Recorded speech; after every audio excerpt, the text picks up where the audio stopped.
आतंकवाद के खिलाफ अपनी जीरो टॉलरेंस नीति पर काम करते हुए पीएम मोदी के नेतृत्व वाली केंद्र सरकार ने आतंकी फंडिंग और अन्य अवैध गतिविधियों में शामिल पाए जाने के बाद कट्टरपंथी इस्लामी संगठन पॉपुलर फ्रंट ऑफ इंडिया यानी पीएफआई और उससे जुड़े संगठनों पर 5 साल की पाबंदी लगा दी है।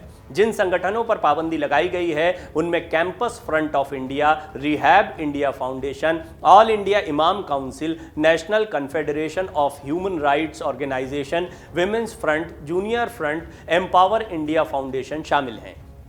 गृह मंत्रालय ने इन संगठनों के खूनी खेल और काले कारनामों की एक लिस्ट भी जारी की है। इससे पता चलता है कि ये सारे संगठन देश के कई राज्यों में दंगा करवाने, हत्याएं करवाने, देश के खिलाफ साजिश रचने में लिप्त रहे हैं। केंद्रीय जांच एजेंसियों ने देश भर में 2 बार छापेमारी कर इस संगठन के 300 से ज्यादा सदस्यों को गिरफ्तार किया है। ये कार्रवाई 22 और 27 सितंबर को की गई थी। 22 सितंबर को छापेमारी में 106 पीएफआई कार्यकर्ता और नेता गिरफ्तार किए गए, जबकि 27 सितंबर को 247 गिरफ्तार किए गए या हिरासत में लिए गए थे।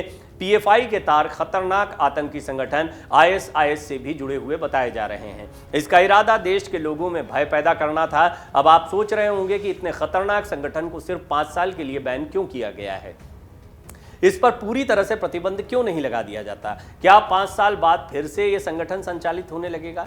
हाल ही में एनआईए और तमाम राज्यों की एजेंसियों ने पीएफआई के कई ठिकानों पर छापेमारी कर 300 से ज्यादा सदस्यों को हिरासत में लिया था। आइए विस्तार से जानते हैं आखिर पीएफआई है क्या, किस तरह से काम करता था, इस पर प्रतिबंध क्यों लगाया गया है। सबसे पहले पीएफआई के बारे में जानिए। पॉपुलर फ्रंट ऑफ इंडिया यानी पीएफआई का गठन 17 फरवरी 2007 को हुआ था। यह संगठन दक्षिण भारत के 3 मुस्लिम संगठनों का विलय करके बना था। इनमें केरल का national democratic front, Karnataka forum for dignity और तमिलनाडु का मनीथा नीति पसराई शामिल थे। पीएफआई का दावा है कि इस वक्त देश के 23 राज्यों में यह संगठन सक्रिय है। देश में स्टूडेंट्स इस्लामिक मूवमेंट यानी सिमी पर बैन लगने के बाद पीएफआई का विस्तार तेजी से हुआ। कहते हैं छद्म रूप से सिमी का विस्तार पीएफआई के रूप में हुआ है। सिमी एक आतंकी संगठन था और आपको याद होगा कि एक समय पर किस तरीके से एक एक करके सिमी के भी तार खुलते चले गए थे और पता लगा था कि सिमी कितनी खतरनाक गतिविधियों में शामिल था। कर्नाटक, केरल जैसे दक्षिण भारतीय राज्यों में इस संगठन की काफ़ी पकड़ बताई जाती है। इसकी कई शाखाएं भी हैं। गठन के बाद से ही पीएफआई पर समाज विरोधी और देश विरोधी गतिविधियां करने के आरोप लगते रहे हैं। अब ये इनको पैसा कहाँ से मिलता है, यानी पीएफआई को फंड कैसे मिलता है, ये बड़ा सवाल है। इसका जवाब आपको देते हैं। पिछले साल फरवरी में प्रवर्तन निदेशालय ने यानी ईडी ने पीएफआई और इसकी student wing campus Front of India के 5 सदस्यों के खिलाफ मनी लॉन्ड्रिंग के मामले में चार्जशीट दायर की थी। ईडी की जांच में पता चला था कि पीएफआई का राष्ट्रीय महासचिव के रऊफ गल्फ देशों में बिजनेस डील की आड़ में पीएफआई के लिए फंड इकट्ठा करता है। ये पैसे अलग अलग जरिए से पीएफआई और सीएफआई से जुड़े लोगों तक पहुंचाए गए। जांच एजेंसी के मुताबिक लगभग 1.36 करोड़ 1,36 लाख रुपए की रकम आपराधिक तरीके से प्राप्त की गई। इसका एक हिस्सा भारत में पीएफआई और सीएफआई की अवैध गतिविधियों के संचालन में खर्च किया गया। सीएए के खिलाफ होने वाले प्रदर्शन, दिल्ली में 2020 में हुए दंगों में भी इस पैसे के इस्तेमाल की बात सामने आई थी। पीएफआई द्वारा 2013 के बाद पैसे ट्रांसफर और कैश डिपॉजिट करने की गतिविधियां तेजी से बढ़ी हैं। जांच एजेंसी का कहना है कि भारत में पीएफआई तक हवाला के जरिए पैसा आता है। अब जानिए इस संगठन पर किस तरह के आरोप लगे हैं। पीएफआई एक कट्टरपंथी संगठन है। 2017 में एनआईए ने गृह मंत्रालय को पत्र लिखकर इस संगठन पर प्रतिबंध लगाने की मांग की थी। एनआईए जांच में इस संगठन के कथित रूप से हिंसक और आतंकी गतिविधियों में लिप्त होने की बात आई थी। एनआईए के डोजियर के मुताबिक ये संगठन राष्ट्रीय सुरक्षा के लिए खतरा है। ये संगठन मुस्लिमों पर धार्मिक कट्टरता थोपने और जबरन धर्मांतरण कराने का काम करता है।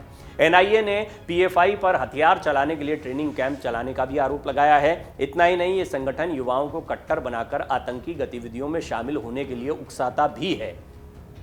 गृह मंत्रालय ने पीएफआई पर लगे आरोपों की एक लिस्ट जारी की है। इसमें बताया गया है कि पिछले कुछ सालों में देश के विभिन्न राज्यों में हुई हत्याओं में पीएफआई का हाथ रहा है।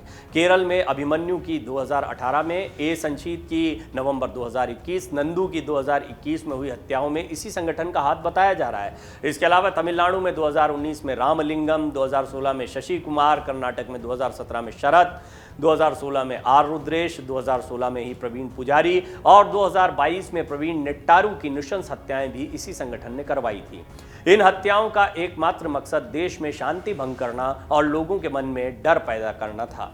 4 जुलाई 2010 को केरल में प्रोफेसर टीजे जोसेफ के दाहिने हाथ की हथेली काट दी गई थी। पीएफआई मलयाली प्रोफेसर जोसेफ से नाराज था। संगठन का मानना था कि जोसेफ ने कॉलेज की परीक्षा में कथित तौर पर पैगंबर मोहम्मद के बारे में अपमानजनक टिप्पणी की थी। इसका बदला लेने के लिए पीएफआई के कार्यकर्ताओं ने जोसेफ के दाहिने हाथ की हथेली काट दी थी। इस घटना के आरोपियों को एनआईए ने गिरफ्तार किया था। गृह मंत्रालय के अनुसार इस संगठन का ताल्लुक आतंकवादियों से है। संगठन के सदस्य सीरिया, इराक, अफगानिस्तान में जाकर आईएस के आतंकी समूहों में शामिल हुए, कई वहां मारे भी गए। कुछ को विभिन्न राज्यों की पुलिस और केंद्रीय एजेंसियों ने गिरफ्तार किया। इसके आतंकवादी संगठन जमातुल मुजाहिदीन बांग्लादेश के साथ भी संबंध है। यह संगठन देश में हवाला और चंदे के माध्यम से पैसा इकट्ठा कर कट्टरपंथ फैला रहा है, युवाओं को बरगलाकर उन्हें आतंकवाद में धकेल रहा है। पीएफआई के टारगेट पर प्रधानमंत्री मोदी भी थे। प्रवर्तन निदेशालय ने पीएफआई को लेकर एक और सनसनीखेज खुलासा किया है। अधिकारियों ने दावा किया है कि इस साल जुलाई में बिहार की राजधानी पटना में पीएफआई ने प्रधानमंत्री नरेंद्र मोदी पर हमले करने की खतरनाक योजना बनाई थी। इसके लिए संगठन ने पटना में ट्रेनिंग कैंप भी लगाया था और कई सदस्यों को ट्रेनिंग देने का काम किया। इतना ही नहीं, वित्त पोषण के लिए कई विदेशी ताकतों के संपर्क में थे। पीएम मोदी के हर गतिविधियों पर नजर रखी जा रही थी। मीडिया की रिपोर्ट्स के मुताबिक केवल पीएम मोदी पर ही हमले नहीं, बल्कि पीएफआई अन्य हमलों के लिए भी टेरर मॉड्यूल तैयार कर रहा था। क्या पीएफआई ने कभी चुनाव राजनीति में हिस्सा लिया है? हम आपको इस सवाल का जवाब भी देते हैं। पीएफआई खुद को सामाजिक संगठन कहता है। संगठन ने कभी चुनाव नहीं लड़ा, यहां तक कि संगठन के सदस्यों का रिकॉर्ड भी नहीं रखा जाता है। इस वजह से किसी अपराध में संगठन का नाम आता है तो वही कानूनी एजेंसियों के लिए संगठन पर नकेल कसना मुश्किल हो जाता है। ये अपरोक्ष रूप से सपोर्ट जरूर करता है। 21 जून 2009 को social democratic party of India के नाम से एक राजनीतिक संगठन बना। इस संगठन को पीएफआई से जुड़ा बताया गया। कहा गया कि एसडीपीआई के लिए जमीन पर जो कार्यकर्ता काम करते थे वो पीएफआई से जुड़े लोग ही थे। 13 अप्रैल 2010 को चुनाव आयोग ने इसे रजिस्टर्ड पार्टी का दर्जा तक दिया। राजनीति में कितनी सफल रही फिर ये पार्टी एसडीपीआई? कर्नाटक के मुस्लिम बहुल इलाकों में एसडीपीआई सक्रिय रही। खासतौर पर दक्षिण तटीय कन्नड़ और उडुपी में इस पार्टी का प्रभाव देखा गया। इन इलाकों में इस संगठन ने स्थानीय निकाय चुनाव में सफलता भी हासिल की। 2013 तक एसडीपीआई ने कर्नाटक में कुछ स्थानीय निकायों के चुनाव लड़े। इनमें उसे करीब 21 सीटों पर जीत मिली। 2018 में उसे 121 स्थानीय निकायों की सीटों पर जीत मिली। 2021 में उसने उडुपी जिले के 3 स्थानीय निकायों पर कब्जा जमाया। 2013 के कर्नाटक विधानसभा चुनाव में पहली बार इस पार्टी ने अपने उम्मीदवार उतारे। कुल 23 सीटों पर पार्टी ने अपने उम्मीदवार उतारे। नरसिंहराज विधानसभा सीट पर एसडीपीआई उम्मीदवार दूसरे नंबर पर रहा था। बाकी सभी उम्मीदवारों की जमानत जब्त हो गई थी। 2018 के विधानसभा चुनाव में एसडीपीआई ने केवल 3 सीटों पर अपने उम्मीदवार उतारे। इस बार भी नरसिंहराज सीट को छोड़कर बाकी दोनों उम्मीदवारों की जमानत जब्त हो गई थी। 2014 के लोकसभा चुनाव में एसडीपीआई ने कर्नाटक, केरल, पश्चिम बंगाल, तमिलनाडु और मध्य प्रदेश की कुल 28 लोकसभा सीटों पर अपने उम्मीदवार उतारे। सभी सीटों पर इसके उम्मीदवारों की जमानत जब्त हो गई थी। 2019 के लोकसभा चुनाव में एसडीपीआई ने 14 लोकसभा सीटों पर अपने उम्मीदवार उतारे थे। सभी सीटों पर उसके उम्मीदवारों की जमानत यहां भी जब्त हो गई थी। अब हम आपको बताते हैं क्या पीएफआई और सिमी में कोई संबंध है। अक्सर पीएफआई को सिमी का ही बदला हुआ या रूपांतरित रूप कहा जाता है। दरअसल 1977 में देश में सक्रिय सिमी पर 2006 में प्रतिबंध लगाया गया था। सिमी पर प्रतिबंध लगने के चंद महीनों बाद ही पीएफआई अस्तित्व में आ गया। कहा जाता है कि इस संगठन की कार्यप्रणाली सिमी जैसी ही है। 2012 से ही अलग अलग मौकों पर इस संगठन पर कई तरह के आरोप लगते रहे हैं। कई बार इसे बैन करने की मांग हो चुकी है। केवल 5 साल के लिए प्रतिबंध क्यों? अब ये जो सवाल पहले उठाया था उसका जवाब भी जान लीजिए। सुप्रीम कोर्ट के वरिष्ठ वकील अश्विनी कुमार उपाध्याय ने बताया कि अभी एनआईए की प्रारंभिक जांच के आधार पर गृह मंत्रालय ने यह आदेश जारी किया है। अभी इसकी जांच जारी है और चार्जशीट फाइल होनी है। प्रारंभिक जांच में कई अहम सबूत मिले हैं, कई ने गवाही दी, जिसके आधार पर एक बड़ा एक्शन हुआ है। आगे चार्जशीट फाइल करते समय सरकार इन संगठनों पर हमेशा के लिए पाबंदी लगा सकती है। यह भी सबूत के आधार पर होगा। उपाध्याय कहते हैं किसी भी संगठन को खत्म करने के लिए शुरुआती 5 साल काफी अहम होते हैं। इन 5 सालों में अगर सही से कानूनी शिकंजा कसता है तो इस संगठन के सभी गलत लोगों के तार कट जाएंगे, जो सरकार के लिए बड़ी उपलब्धि होगी। झूठी कहानी कहकर खाड़ी देशों से कैसे पैसा जुटाते थे वो भी समझिए। पीएफआई के प्रचारक और सक्रिय सदस्य खाड़ी देशों से ज़कात का पैसा जुटाते हैं। इसके लिए वहां के अमीर कारोबारियों को भारत में मुस्लिमों पर जुल्म की झूठी कहानी बयां करते हैं, फिर उन्हीं पैसों से भारत में आतंक की पाठशाला चलाते हैं। पीएफआई यहां गरीबों की पढ़ाई और बीमारी के नाम पर मदद कर नेटवर्क मजबूत करता है अपना। इसका खुलासा केरल के कोझिकोड से ईडी की गिरफ्त में आए पीएफआई के प्रचारक शफीक पायेद की पूछताछ में हुआ है।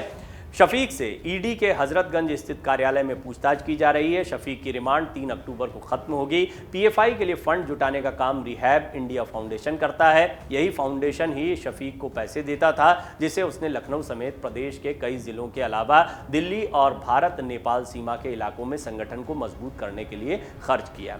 सुरक्षा एजेंसियों के मुताबिक फाउंडेशन के जरिए आए पैसे को धार्मिक संस्थानों में लगाया जा रहा है, जहां धर्म के नाम पर जिहाद का संदेश दिया जाता है। इन पैसों से जरूरतमंदों को लालच देकर धर्मांतरण और लव जिहाद तक कराई जा रही है। ईडी को शफीक से पीएफआई का नेटवर्क खाड़ी देशों से जुड़े होने की जानकारी मिली है। शफीक विदेशियों को भी संगठन से जोड़ने का काम कर रहा था। डाउनलोड करें अमर उजाला ऐप और पाएं खबरें लगातार। अगर आप ये वीडियो YouTube पर देख रहे हैं तो हमारे चैनल को सब्सक्राइब करें और बेल आइकन को दबाना ना भूलें। अगर आप Facebook पर ये वीडियो देख रहे हैं तो हमारे पेज को लाइक करें।